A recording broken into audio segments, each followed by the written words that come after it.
নমস্কার বন্ধুরা, আমি সোমা। আমার গোপালের হেসেল চ্যানেলে আপনাদের সবাইকে স্বাগত। আজকে দারুণ টেস্টি সেরকমই ইউনিক একটা রেসিপি আপনাদের সাথে শেয়ার করব। যেদিন বাড়িতে বাজার ঠিকঠাক মতো না থাকবে বা একঘেয়ে সবজি খেতে ভালো লাগবে না, সেদিন কিন্তু আমার আজকের এই রেসিপিটা আপনাদের খুব কাজে লাগবে। তাই চলুন আর একটুও সময় নষ্ট না করে রান্নাটা করে ফেলি। আজকে দুর্দান্ত স্বাদের একটা ইউনিক নিরামিষ রান্না করছি। সেই রান্নাটা করার জন্য প্রথমেই মশলাটা বানিয়ে নিচ্ছি, আর তার জন্য কড়াইয়ে অল্প জল নিয়ে গরম করে নিয়েছি। এর মধ্যে প্রথমেই দিয়ে দিচ্ছি 4-5 টুকরো আদা। এর সাথেই দুটো মিডিয়াম সাইজের টমেটোকে দুভাগ করে কেটে নিয়েছি, সেগুলো দিয়ে দিলাম। দিয়ে দিচ্ছি একটা শুকনো লঙ্কা আর 3টে কাঁচা লঙ্কা। ঝালটা অবশ্যই নিজেদের টেস্ট অনুযায়ী দেবেন। এবার এই জলের মধ্যে অল্প একটু নুন দিয়ে দিলাম।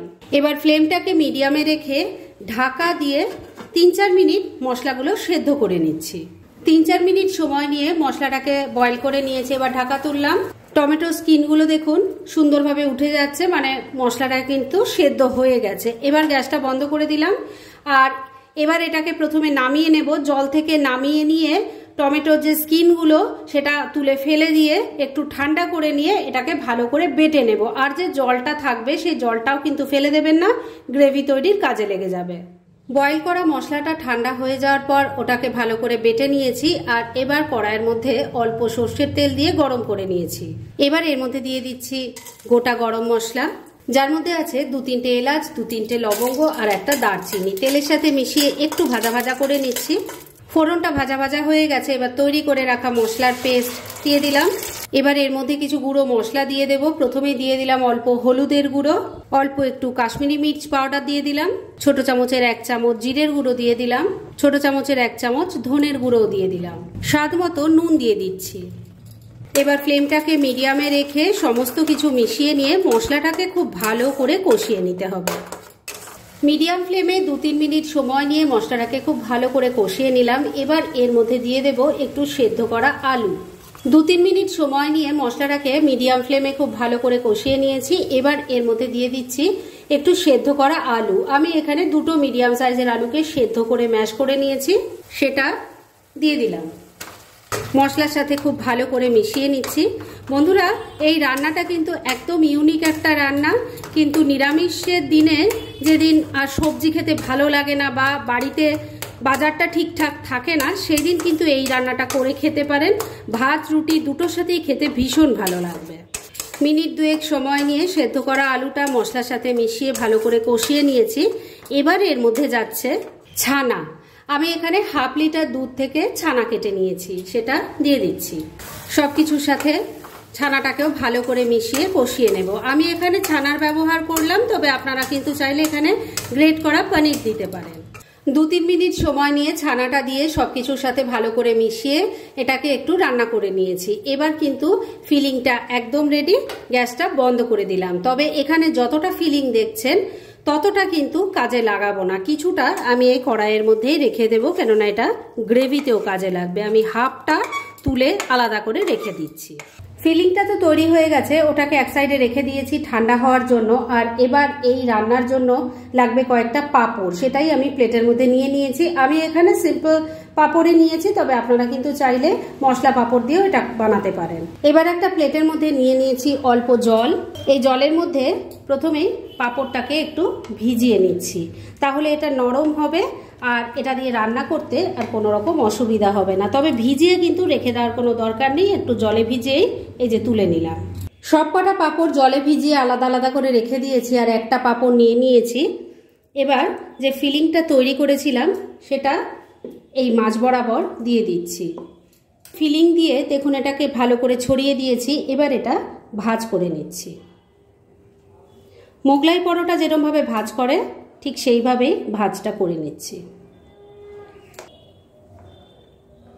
দেখুন একটা তৈরি করে নিয়েছি। আর এগুলো ভাঁজ করতে কিন্তু কোনো রকম অসুবিধা হবে না, কেননা যেহেতু এটা ভেজানো আছে তাই ভাঁজটা খুব ইজিলি হয়ে যাবে। এইভাবে তাহলে আমি সবকটা তৈরি করে নিচ্ছি। পাঁপড়ের মধ্যে ফিলিং ভরে কয়েকটা তৈরি করে নিয়েছি, আর এদিকে ভাজার জন্য কড়াইয়ে সর্ষের তেল দিয়ে গরমও করে নিয়েছি। একটা ভাজার জন্য বসিয়ে দিয়েছি, এটাকে এবার মিডিয়াম ফ্লেমে রেখে উল্টে পাল্টে লাল লাল করে ভেজে নিচ্ছি।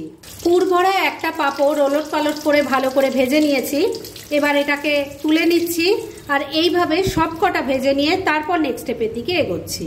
পুর ভরা সমস্ত পাঁপড়গুলো দেখুন ভেজে তুলে নিয়েছি। এবার কড়াইয়ে যতটুকু তেল আছে তার মধ্যেই বাকি রান্নাটা করব। এই তেলের মধ্যে দিয়ে দিলাম অল্প গোটা জিরে, দিয়ে দিলাম একটা তেজপাতা, একটা শুকনো লঙ্কা, এর সাথেই যাচ্ছে গোটা গরম মশলা, যার মধ্যে আছে 2-3টে এলাচ, 2-3টে লবঙ্গ আর একটা দারচিনি। অল্প একটু চিনি দিয়ে দিলাম, কালারটা যাতে ভালো আসে সেজন্যই এই চিনিটা দিয়েছি। এবার ফোড়নটাকে ভাজা ভাজা করে নেব, আর সেই সঙ্গে কিন্তু চিনিটাও ক্যারামেল হয়ে যাবে। ফোড়নটা ভাজা ভাজা হয়ে গেছে আর চিনিটাও ক্যারামেল হয়ে গেছে। এবার এই তেলের মধ্যে দিয়ে দিচ্ছি অল্প হলুদের গুঁড়ো, অল্প কাশ্মীরি মির্চ পাউডার দিয়ে দিলাম, তাতে কালারটা ভালো আসবে। এবার অল্প মশলা সেদ্ধ করা জল দিয়ে দিলাম, না হলে গুঁড়ো মশলাটা পুড়ে যাবে।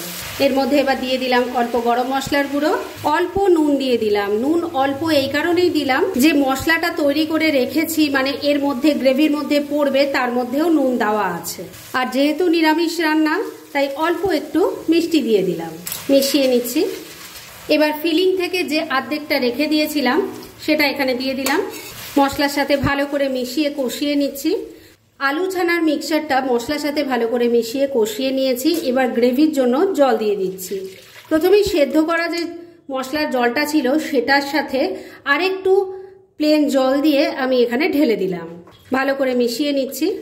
সবকিছু ভালো করে মিশিয়ে নিয়েছি। এবার ফ্লেমটাকে লো আর মিডিয়ামের মাঝামাঝি রেখে ঢাকা দিয়ে মিনিট 2 রান্না করে নিচ্ছি। মিনিট 2 রান্নাটা হয়ে গেছে, এবার ঢাকা তুললাম। এবার গ্রেভির মধ্যে ভাজা পাঁপড়গুলো দিয়ে দিচ্ছি।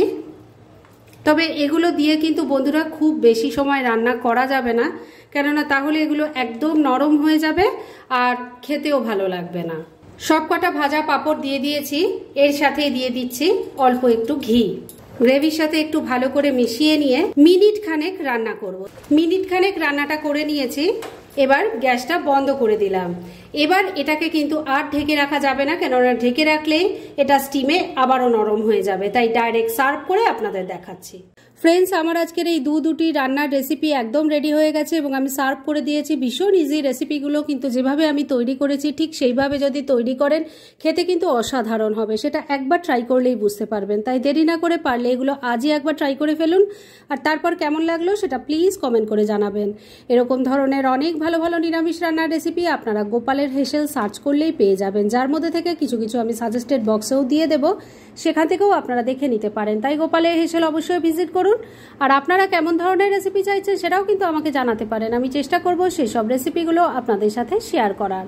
আর আমার আজকের এই রেসিপি যদি আপনাদের ভালো লাগে আর ইউজফুল বলে মনে হয়, তাহলে যারা এখনো আমার চ্যানেলটাকে সাবস্ক্রাইব করেননি তারা প্লিজ সাবস্ক্রাইব করুন। তাহলে আজকের মতো এখানেই শেষ করছি।